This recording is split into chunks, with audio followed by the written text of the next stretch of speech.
to the officers, personnel, and partner agencies who have worked tirelessly in the lead up to this event. We send off our personnel today. Let us remember the importance of our mission and the trust placed in us by the Filipino people. The Quezon City Police District would like also to take this opportunity to thank our beloved Mayor Maria Josefina Joy Belmonte for her unwavering support.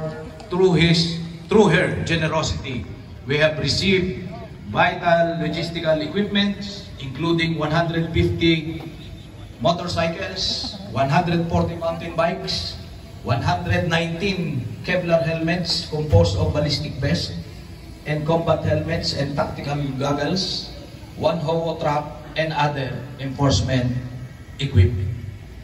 We would like also to thank our Chief PNP, General Romel Francisco Marbil, for all his guidance and wisdom that was shared upon us to make this task seamless and smooth.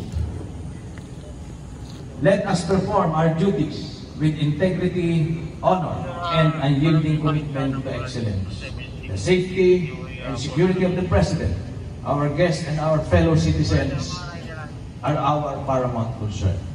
We stand united in our purpose, ready to ensure a safe and successful State of the Nation address. In closing, let us proceed with today's activity with a sense of purpose and unity. May the blessings we receive fortify our spirit and guide us in our duties. Once again, welcome to this send-off ceremony, and may God bless us all as we undertake this important mission.